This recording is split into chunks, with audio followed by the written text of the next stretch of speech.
Oke, selamat datang di lab kita. Hari ini kita bakal main detektif-detektifan, tapi di dunia kimia. Coba lihat, di depan kita ada kasus nih, endapan putih misterius. Misi kita, bongkar siapa aja yang ada di dalamnya, langkah demi langkah, pakai logika dan tentunya reaksi kimia. Siap? Ayo kita mulai investigasinya. Nah, ini dia nih tantangannya. Di dalam endapan putih ini ada 3 tersangka. Pertanyaannya, gimana caranya kita bongkar identitas mereka satu persatu? Nggak bisa asal tebakan, ini harus pakai prosedur. Ya, semacam forensik kimia gitu deh yang sistematis. Oke, kenalan dulu sama para tersangkanya. Ada ion timbal atau Pb2+, terus ada ion perak Ag+, dan yang terakhir raksa 1 alias Hg22+. Kenapa mereka ini jadi satu geng? Soalnya, ketiga-tiganya ini kalau ketemu klorida langsung membentuk endapan putih yang susah larut. Makanya mereka mumpul bareng di kasus ini. Tugas kita ya cari cara buat misahin mereka. Oke, investigasi dimulai. Kayak di film-film detektif kan, langkah pertama itu selalu mengamankan TKP dan barang bukti. Kita nggak bisa asal tes, sampel kita harus bersih dulu dari kontaminasi lain, biar hasilnya akurat dan kita nggak salah tangkap. Jadi, ini yang kita lakuin pertama kali, membersihkan barang bukti. Kita cuci endapannya pakai sedikit asam klorida, terus dibilas beberapa kali pakai air dingin. Buat apa? Biar ion-ion pengganggu yang mungkin nempel itu pada kabur. Nah, air cuciannya kita buang. Sekarang, bukti kita udah steril dan siap diinterogasi. Nah, sekarang baru investigasi benerannya dimulai. Target pertama kita, timbal. Gimana cara kita menginterogasi dia? Gampang banget. Alat kita cuma satu, panas. Yap, cuma panas. Ayo kita lihat gimana panas bisa bikin si timbal ini ngaku. Prosedurnya simpel aja. Endapan yang udah bersih tadi kita pindahin, tambahin air, terus kita rebus sampai mendidih. Nah, bagian paling pentingnya ada di sini. Kita harus saring pas campuran ini masih panas-panasnya. Waktu itu krusial banget di langkah ini. Penasaran kenapa? Kita lihat aja hasilnya. Disinilah letak kuncinya. Ternyata, si timbal klorida atau PbCl2 ini punya sifat unik. Dia itu larut kalau kena air panas. Beda sama dua temennya, perak klorida dan raksa klorida, mereka tetap bandel, nggak mau larut, wujudnya tetap padat. Jadi, cuma dengan manasin dan nyaring, voila, kita berhasil misahin timbal dari komplotannya. Dan inilah momen aha pertama kita. Satu tersangka berhasil kita isolasi. Keren kan? Timbal sekarang sendirian di dalam cairan saringannya atau filtrat, sementara 2 lainnya masih terjebak di kertas saring. Kasus ini mulai kelihatan titik terangnya. Tapi, misahin aja belum cukup. Dalam investigasi, kita butuh bukti yang kuat buat konfirmasi.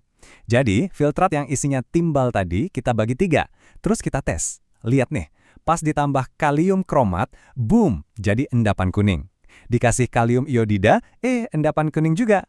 Terakhir, pakai asam sulfat, jadi endapan putih. 3 tes, 3 bukti positif. Nggak bisa ngelak lagi timbal, beneran ada di sampel kita.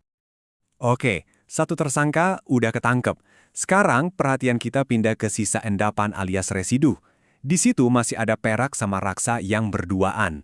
Kita butuh alat investigasi baru buat misahin mereka berdua. Alat kita berikutnya, amonia hangat. Tapi sebelum itu kita cuci lagi residunya pakai air panas buat mastiin nggak ada sisa-sisa timbal yang ketinggalan. Nah, kalau udah bersih, baru kita tuang larutan amonia ke atas endapan. Amonia ini bakal ngasih reaksi yang beda banget ke perak dan raksa. Ini nih langkah penentuannya. Dan sekarang kita sampai di klimaks investigasi ini.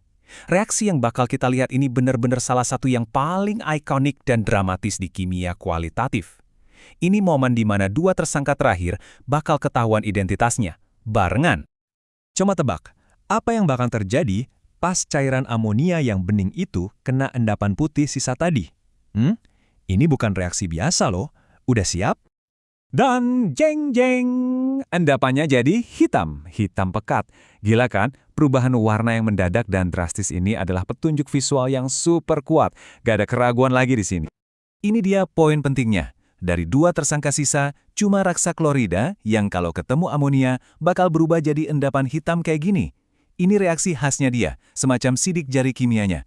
Jadi, pas kita lihat warna hitam ini, kasus buat raksa ditutup. Positif. Oke, kalau raksa jadi endapan hitam, terus si perak kemana? Nah, ini yang menarik.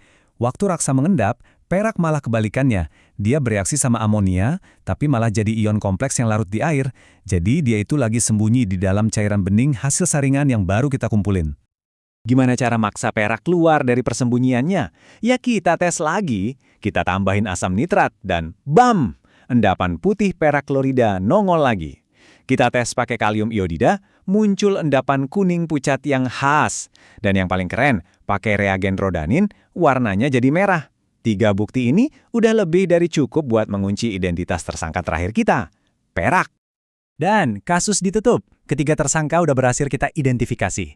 Sekarang, ayo kita rangkum semua perjalanan investigasi kita dari awal sampai akhir dalam satu peta, biar lebih jelas. Nah, ini dia rangkuman lengkapnya. Langkah 1, pakai air panas buat misahin timbal. Langkah 2, kita konfirmasi timbal pakai 3 tes. Langkah 3, kita pakai amonia buat misahin raksa dan perak. Raksa jadi endapan hitam, perak larut. Langkah 4, kita konfirmasi si perak yang sembunyi di larutan. Kelihatan kan alurnya? Semuanya logis, elegan, sebuah proses eliminasi yang cantik banget. Jadi, intinya apa yang kita pelajari hari ini? Kita lihat sendiri gimana perbedaan kelarutan, baik itu di air panas atau di amonia, bisa jadi alat detektif yang super ampuh di lab. Nah, ini jadi bikin mikir kan? Selain kelarutan, kira-kira sifat kimia unik apa lagi ya yang bisa kita pakai buat jadi detektif dan memecahkan misteri-misteri kimia lainnya? Coba deh dipikirin, sampai ketemu di analisis berikutnya.